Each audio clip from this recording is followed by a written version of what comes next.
Wemby is the best thing that happened to the NBA since LeBron James in 2003. Real talk. And he's the ultimate competitor on both ends of the floor, and what a beautiful performance throughout the whole course of this conference finals and the playoffs to get his team to the NBA finals. The Spurs have done it, but you won't believe exactly how they did the impossible last night.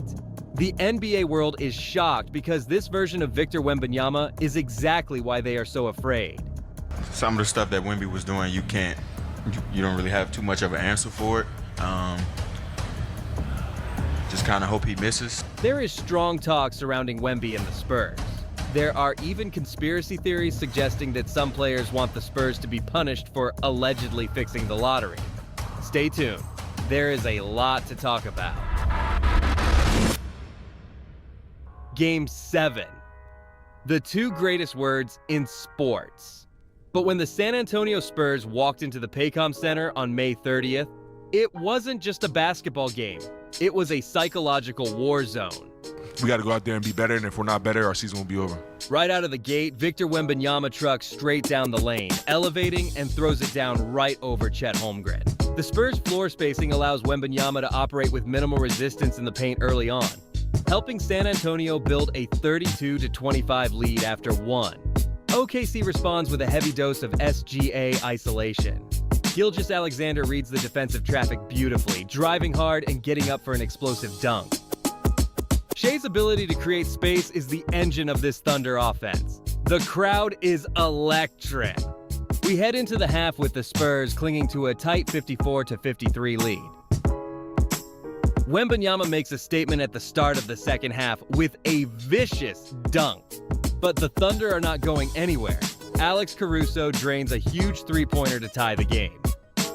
But Gilgeous-Alexander is putting on an absolute masterclass in shot creation. He drives, uses his footwork to lose Wembanyama, and drills the jumper. Then Wemby decided to turn into Steph Curry for a second. This is where San Antonio's tactical adjustments pay off. The Spurs start finding Keldon Johnson on the perimeter, and he drills back-to-back corner threes to give San Antonio some breathing room. Defensively, the Spurs lock in. Isaiah Hartenstein goes up for what looks like a sure bucket, but Luke Kornet meets him at the apex and turns it away with a monumental block. OKC tries desperately to claw back, with Cason Wallace hitting clutch threes to cut it to a two-possession game. But San Antonio executes flawlessly down the stretch. A fast break ends with Devin Vassell slamming it home, shutting the door on the Thunder. Many records were broken this game. This was an absolutely historic night for NBA. Before we get into players and media reactions, let's just quickly take a look at how historic this win is for the Spurs. I told you he disappeared, but the actual historical context is mind-numbing.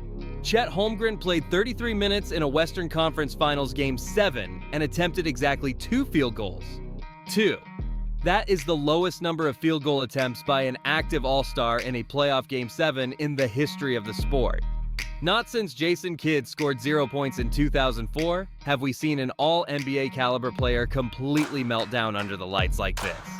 It was an offensive paralysis we have never seen before. He was so terrified of Wembanyama's presence at the rim that he practically handed the ball away every time he touched it. But then, look at the other side of the ledger. Despite sitting for massive chunks of the game with 5 fouls, Victor Wembanyama posted an absurd plus 28 plus-minus rating in the minutes he actually played.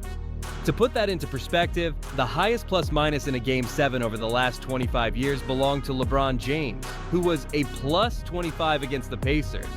Wembanyama shattered that record while playing on a minutes restriction, essentially neutralizing the entire Thunder roster single-handedly whenever he was on the hardwood. And then there's the team defensive record. The San Antonio Spurs blocked 17 shots in this Game 7. 17 blocks in a single win-or-go-home playoff game. That shatters the previous Game 7 record of 15 blocks, set by the Utah Jazz back in the 90s. The paint wasn't just protected, it was a no-fly zone. Even with Wembanyama strapped to the bench, guys like Luke Kornet were erasing everything at the rim. Wemby said something scary after this Game 7, but let's first take a look at what media has to say about this masterpiece. They are shocked.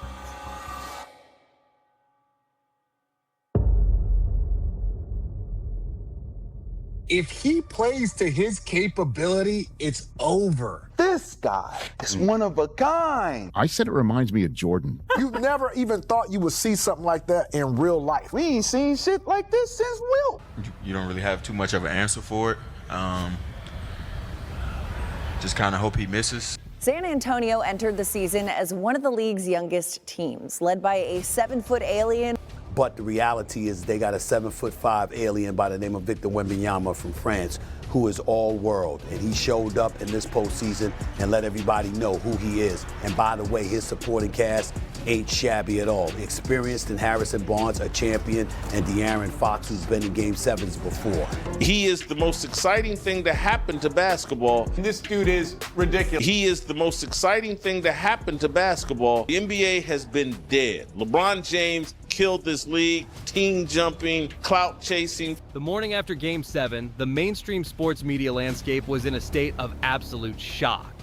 Analysts on every major network were completely stunned, struggling to find the words to contextualize what Victor Wembanyama had just pulled off. At just 22 years old, Wembanyama didn't just advance to the grandest stage. He officially became the youngest player in NBA history to lead a team to the NBA Finals, while simultaneously carrying the titles of Defensive Player of the Year and a top 3 MVP finalist. Not even LeBron James, Magic Johnson, or Tim Duncan reached this level of total individual and team dominance at this age. ESPN, TNT, and sports radio worldwide were in a state of absolute pandemonium, with analysts openly admitting that the future of the NBA didn't just arrive ahead of schedule. It bypassed the entire league's timeline completely. The media consensus is unanimous. We are no longer watching the rise of a superstar. We are witnessing an unprecedented historical takeover. Before we take a look at some players' reactions to Wembanyama, let's quickly take a look at the insane conspiracy theory brewing on San Antonio and their draft picks. In the deepest corners of NBA Reddit and among deeply skeptical rival fan bases, a wild conspiracy theory is quietly gaining traction. The idea that the San Antonio Spurs' miraculous draft luck is more than just a coincidence. Skeptics point to an incredibly convenient 3-year timeline where the franchise managed to land Victor Wembanyama, Stephon Castle, and Dylan Harper in consecutive drafts, accelerating their rebuild at an unprecedented pace. While there is absolutely no concrete evidence to suggest any foul play, and the NBA maintains strict, independently audited oversight over the draft lottery process, the sheer statistical improbability of a single team securing 3 franchise-altering talents back-to-back-to-back has fueled intense online speculation.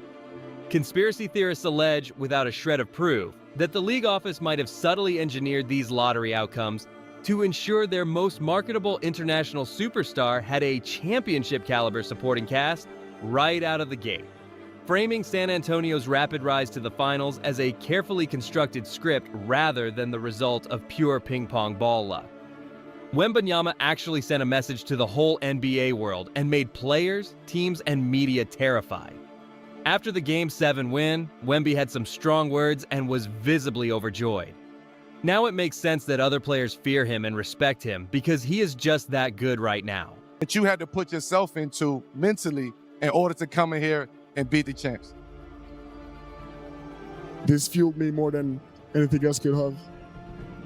Sometimes this game is so hard, this team is so good that you gotta use every single emotion you got in you in order to win. It was so focused on me that I needed to find ways to help my team, even though of course they were going to guard me, but they were actively trying to prevent me from helping my team. It's you work all these hours we put in. It's for these type of emotions. I want that. I want to win so bad. It's like my life depends on it.